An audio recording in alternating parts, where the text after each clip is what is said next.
Hello people, so in this video we're going to talk about shared preferences. Shared preferences is used to store your data locally if it's not a very complex form. If it is a very complex form, let's say it's a database which you need to import and it has some rows and columns, it's too complex, then you rather you should use something like SQLite and SQFlite for that matter for Flutter. But in Flutter, if the value is very simple, let's just say it's just an int value or a string value, so I think you're better off using shared preferences, and it is called NS user defaults for iOS application and shared preferences for Android application. For that we have a package or a dependency in Flutter which is called shared preferences, which we're going to see how to use and how to process the data beyond even if the application is closed. So in this video we're going to create an application very similar to this, in which we have a text field. We're going to add something, add a value, write a value, let's just say it's called new value, and then we're going to add it. It is going to be added to shared preference. We can check the value in preferences, it will show new value exactly as I wrote, and we can clear preference as well. Now we check it, no value in pref. We'll add it again, check the value, new value. Now if we close it, normally if it's just a string it will go away. When you open the application it won't be there again, but this time I'm going to open it and check the value. See, new value, it is already there. We're going to see how to implement this, and let's just move forward with the code. Now we have a fresh project here.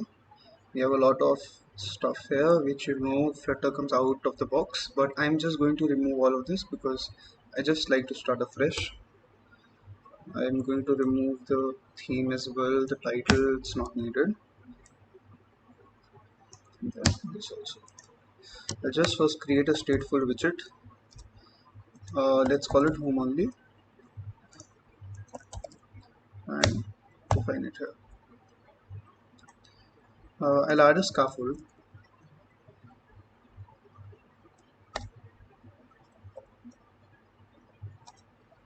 Now let's just add a basic app bar.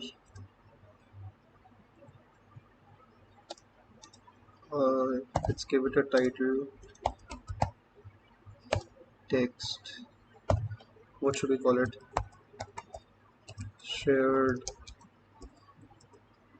prefs tutorial, and we will center it. Okay, true. Now let's give it a body. I'll start the body with a column. Since we don't need a lot of things, so it will be a very not it won't be very nested, so let's just create an outline for it as of right now. So first we need a text field.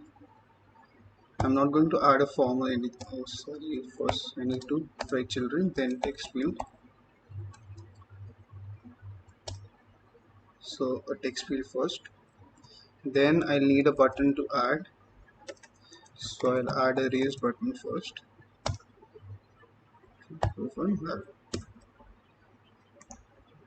I'll copy this 3 times since I need 3 buttons.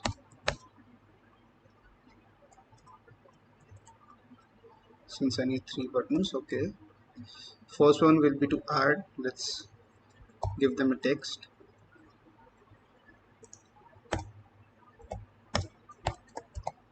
A child of text. First one will be add to prefs.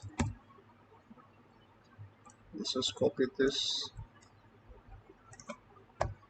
comma,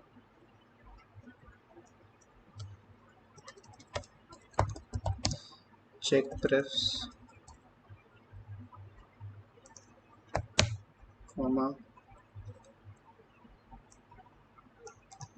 let's just make it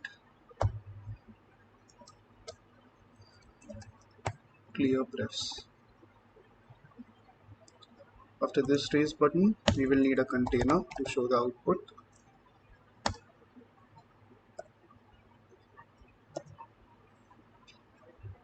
Output child, and I will give it a text.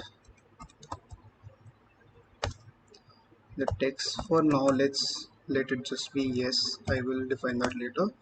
Let's give it a height.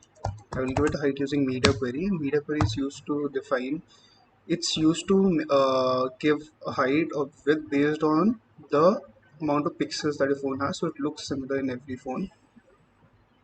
Media query dot off dot size dot height by force, and then a width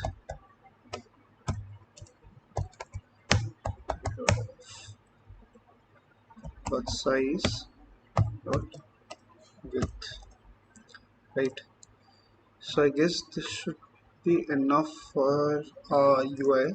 I will run this once.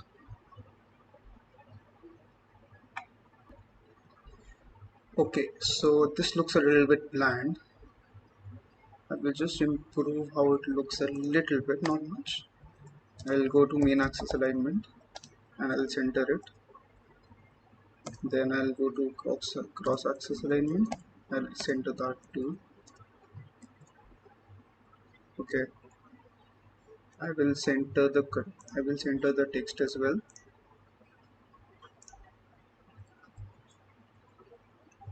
Okay, this is better. Okay, I think we need to change the colors of the button. What color should we give? Let it be blue accent. How does it look?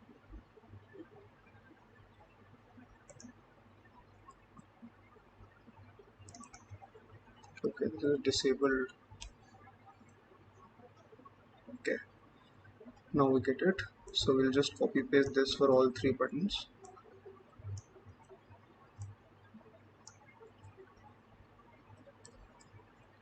Right. Now we'll just make this a little bigger. This is very difficult to read, and to do that we use style, text style,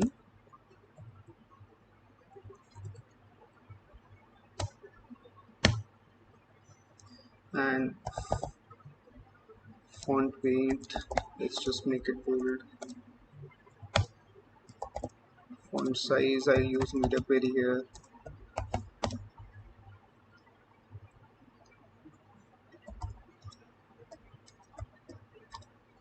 By 20, I guess should be enough.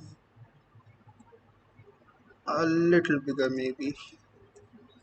18. No, 15. This looks okay. I'll just change the color very quickly as well. Let's just make it green. Right. So we have a UI. So the first step to use shared preferences is to import its package or dependency from the web. So I'll go to Chrome. I'll go to pub.dev. This is from where all of your dependencies come for Flutter, and all of them are awesome. I have a little trick up my sleeve. After you write pub.dev, okay, you don't actually need to go to the site, just press tab and you can search the Dart packages right here. Shared preferences and click. You'll go directly to that page. Yes. After that, you can go into installing, get the dependency here, copy this in your project, go to pubspec.yaml. This is a very important file in Flutter. Go right on the dependencies and paste this, and then do packages.get.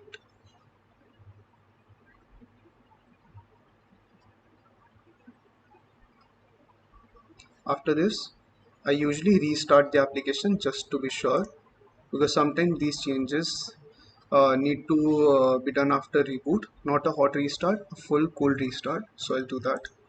So now that we have cold restarted it, we can create a object, instantiate an object for shared preference. We'll make a function called getPrefs, which returns a void, a future void actually, but it's fine. The void will also work, and in that we'll instantiate with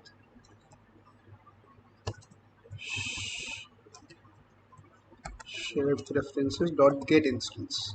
So it will get an instance of the shared preference. As you can see, there's a problem here. It returns a future type. for a future type we need to add await, and the function needs to be an async function. Now we'll call init state, and within init state we'll call that function. So this is sorted, no issues here. Now in the first add to preference, there is that, there it is in on pressed.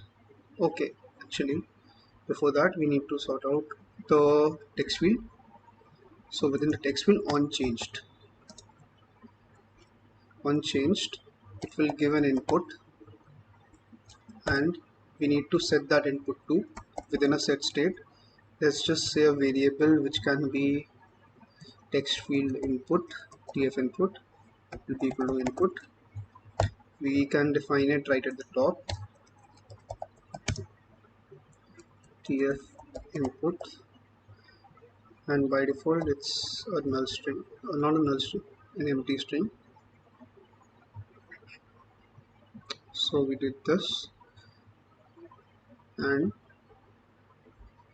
now within add to profile button, if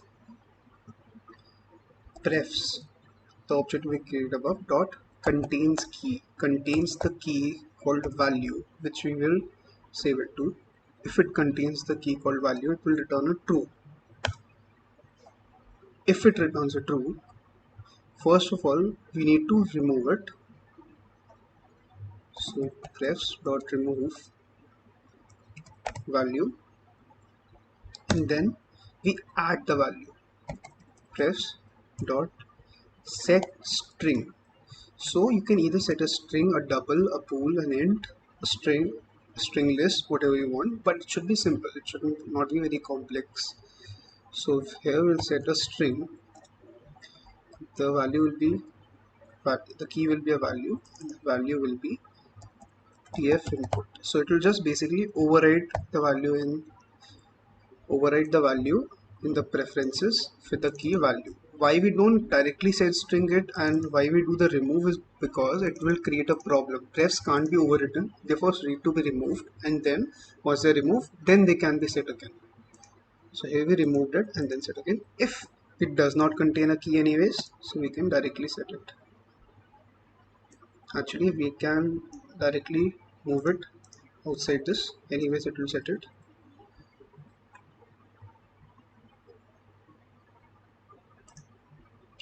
Now to check prefs,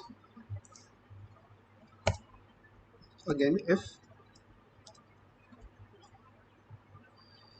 prefs dot contain key, which is value,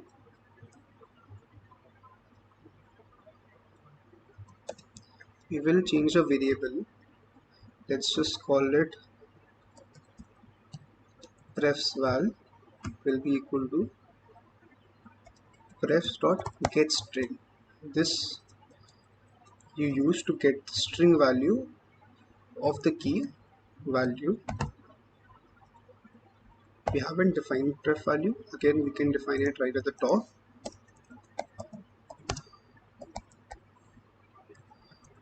Prefs val will be equal to, by default it will be no value in prefs.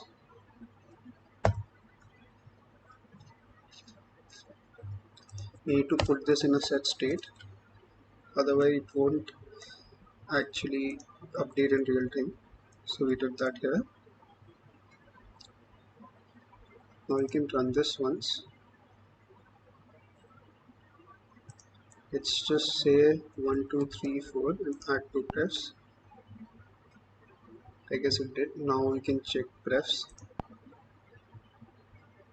Okay, so there's no error. So we need to, after checking prefs, we need to actually show that value right here where it calls yes.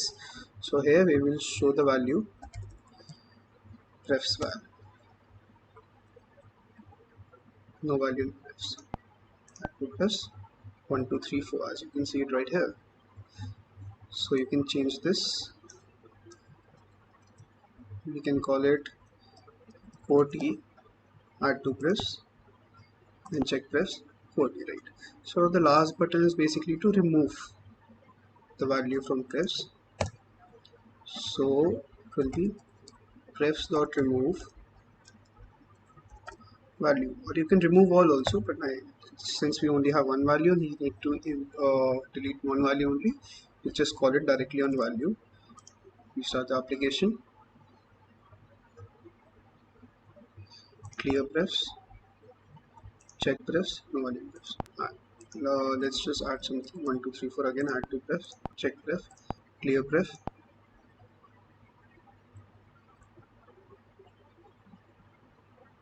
Okay, what did I do? Okay, remove value. So we also need to set state and prefs val back to no value in prefs.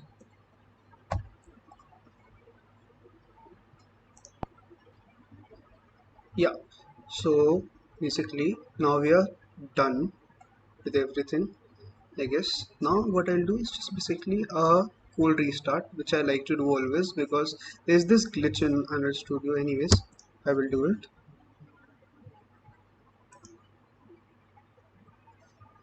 Run it again. So now we have a final application. So let's just check it out. If there's already some value in pref, there's no new value in pref. Let's just add something, 1 2 3 4, add to prefs. Now we will check it. So yeah, we have it in prefs. Then clear it, no new value in prefs. Check again, no new value. Add this again, check it. So the best thing about shared preferences is, even if we close this, where is it, shared preferences, and check the value, we will already have this. So even if we close the application, the data persisted, and we can do this as many times, 1 2 3 4 5 6 7 8 9 0. Add this to prefs, check prefs, and then close the application. Again we can open the application, then check value, 1 2 3 4 5 6 7 8 9 0. So this is enough for the scope of this tutorial. If you liked it, please do subscribe. If you have any queries or have any feedback, please drop it down in the comments. Thank you so much.